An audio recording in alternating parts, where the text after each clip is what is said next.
जय माँ इंद्राक्षी, जय अम्बे। इंद्राक्षी धाम में दर्शकों आप सभी का हम हार्दिक स्वागत करते हैं। आज के दिन जिन जातकों का जन्मदिवस है, मैरिज एनिवर्सरी है, उन सभी को हमारी तरफ से बहुत बहुत शुभकामनाएं। आज अमावस्या है, साल का अंतिम दिन है हिंदी वर्ष का। कल से हम नववर्ष में प्रारंभ कर जाएंगे पिंगल नामक संवत में। आप सभी को नववर्ष की बहुत बहुत शुभकामनाएं, साथ ही वासंतिक नवरात्रि की बहुत बहुत हार्दिक शुभकामनाएं। आज का अंक थोड़ा देरी से आपको देने में ये सब कार्य हुआ है, इसलिए जो देर हुई है उसके लिए क्षमा चाहते हैं। आइए अब हम आगे की रूपरेखा आपको बतावें। कल प्रथम नवरात्र है, उसकी सारी जानकारी हम आपको देंगे। पहले आज का पंचांग देखें।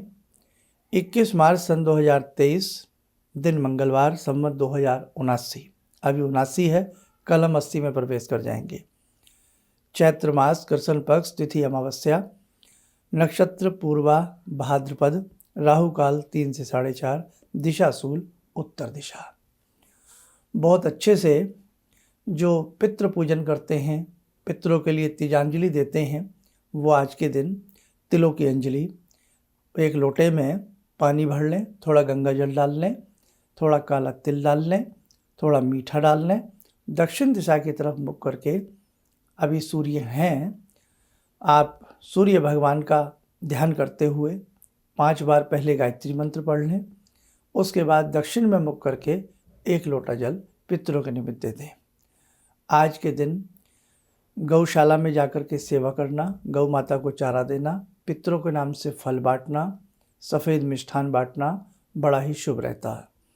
आज के दिन पितरों के नाम से किसी को वस्त्र देना भी बहुत अच्छा माना जाता है। इसलिए मेरे साधकों, आज चलते फिरते उठते बैठते आप गायत्री मंत्र का जप करें, ताकि आपकी जन्म पत्रिका में या कहीं भी पूर्व जन्म का कोई पितृ ऋण हो, पितृ दोष हो, वो दूर हो जाता है। किसी भी प्रकार का पितृ दोष अमावस्या में दान करने से, गायत्री यज्ञ करने से, गायत्री मंत्र जप करने से, जब आप हर अमावस्या ऐसा करते हो तो उसका एक अच्छा रिजल्ट आपको मिल जाता है। आपके पितृ संतुष्ट होकर के, तृप्त होकर के आपको शुभ आशीष प्रदान करते हैं। तो आज कर लेना। हालांकि कार्यक्रम थोड़ा सा लेट दिया गया है, जैसे कि आपको पता ही है, थोड़ा बिजीनेस के कारण और थोड़ा चलती कमज़ोर सेहत के कारण। अब दूसरी बात, हम कल के लिए क्या विशेष करने वाले हैं। कल के लिए प्रथम नवरात्र है। अच्छे से सारे अपने घर की साफ़ सफाई करना, शुद्ध वस्त्रों का प्रयोग करना, शुद्ध आहार का प्रयोग करना, मिष्ठान का प्रयोग करना, फल का प्रयोग करना, शुद्धतम रहना। फ्रीज़ के अंदर बहुत पुरानी बासी चीज़ें, बहुत ऐसा रखा हो, सब आज के दिन साफ़ कर दीजिए अच्छे से।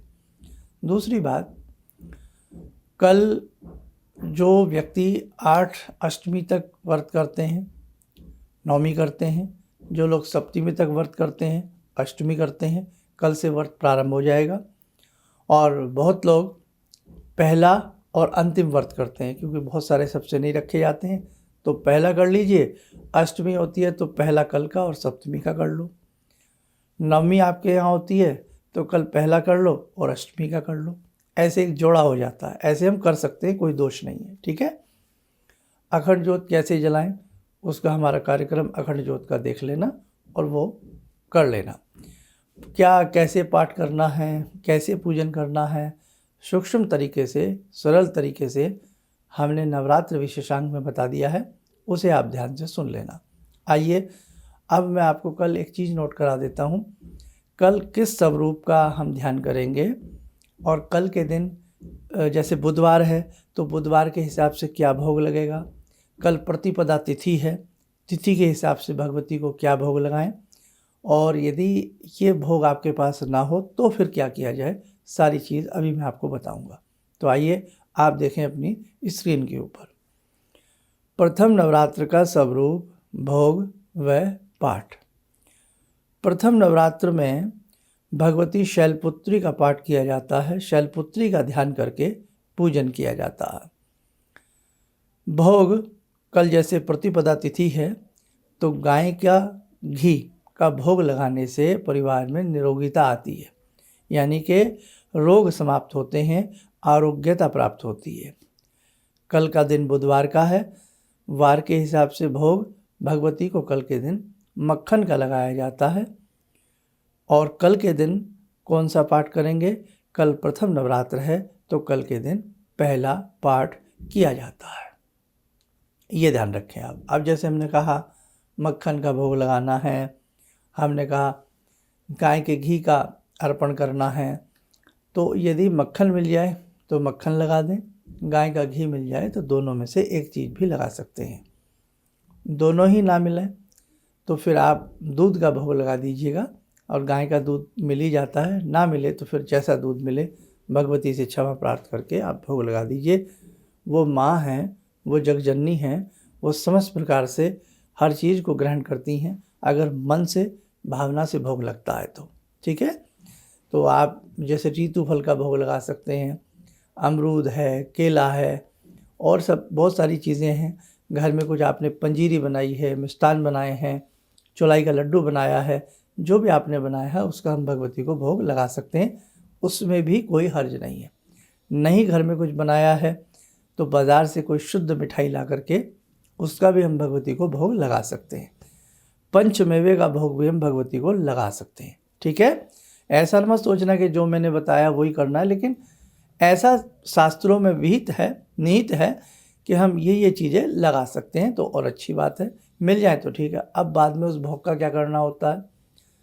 सुबह आपने पूजा पाठ किया, कल जो मैंने बताया था ना, कवच, अर्गला, कीलक, वो सारा पढ़ा जाएगा। उसके बाद फिर निवारण मंत्र होगा, एक माला किसकी? निवारण की। फिर पहला दिन है, प्रतिपदा है, पहला पाठ होगा। पहले पाठ के तुरंत बाद फिर क्या होगा? निवारण मंत्र की एक माला होगी। ठीक है, फिर आगे की जो चीज़ें बताई थी, तो आगे का और पीछे का रोज़ सेम रहेगा, सिर्फ पाठ बदलते रहेंगे। इतना आप लोग ध्यान रखें। ठीक है, और भी कुछ जानकारी है अभी आपको दूंगा।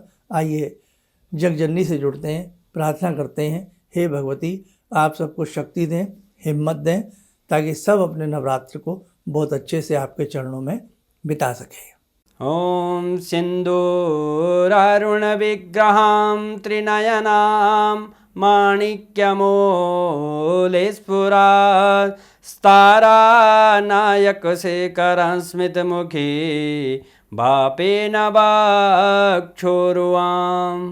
पाणिभ्यामलपूर्णरत्नचषकां रत्नोत्परां बिभ्रति सौम्यां रत्नघटस्थरक्तचरणां ध्यायेत्पराम् अम्बिकां खड्गं चक्रगदेषु चापपरिगान् शूलम्बुशुण्डिं शिरा शङ्खं संदधतीं करे स्त्रीनयनां सर्वाङ्गभूषावृतां नीलास्मद्युतिमास्य पाददशकां सेवे महाकालिकां यामास्तो स्वपितैहरो कमलजो हन्तुं मधुं कैटवम् विद्युद्दामसमप्रभां मृगपते स्कन्दस्थितां भीषणां कन्या विहकरवालखेटविलसा धस्ताविरासेवितां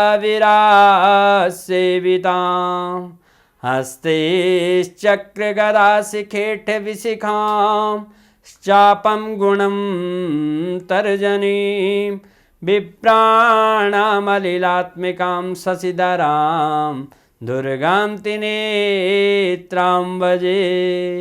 कवच बना लें, ध्यान करें, जगजननी का शुभ आशीष हम सबके ऊपर बरस रहा है।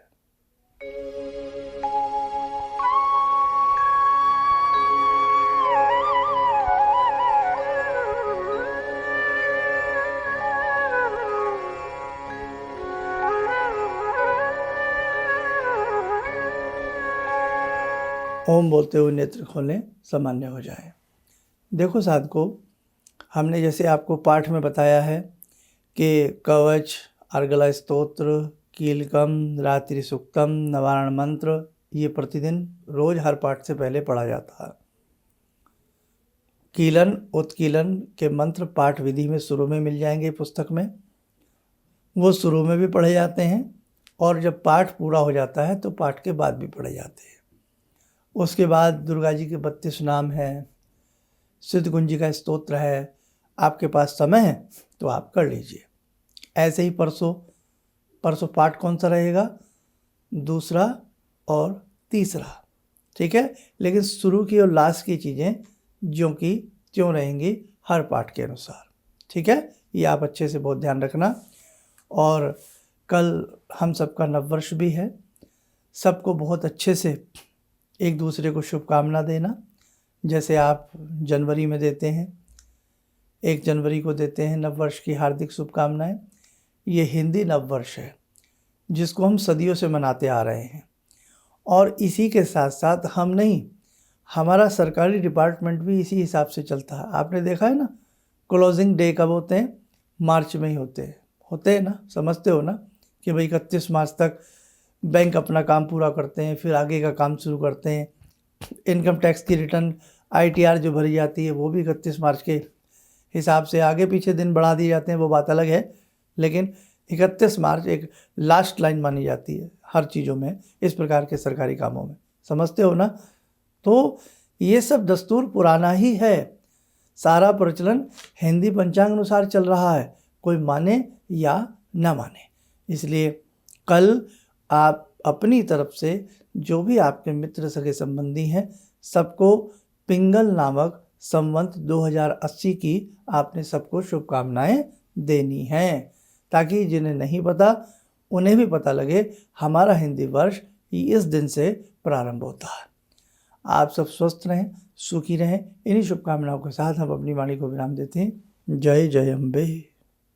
गुरु जी से मैं तब से जुड़ा हूँ जब से वो एक चैनल आती थी P7, उसी से मैं जुड़ा हुआ था। और गुरुदेव से हमारी जब मुलाकात हुई तो मैं आश्चर्यचकित रह गया जब उन्होंने हमसे बताया कि आपके साथ ऐसे ऐसे हुई।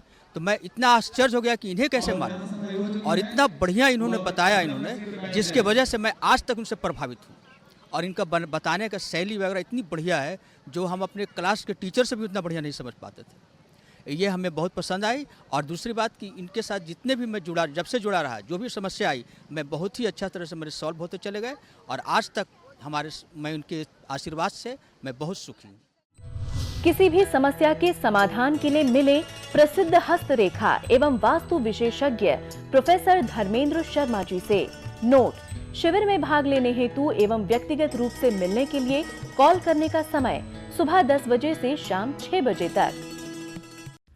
हमारे विभिन्न ज्ञानवर्धक कार्यक्रम देखने के लिए आप हमें अभी सब्सक्राइब करें, बेल आइकन को प्रेस करें ताकि आप देख सकें हमारा कार्यक्रम सबसे पहले। और अधिक जानकारी के लिए फेसबुक पेज को लाइक करना न भूलें।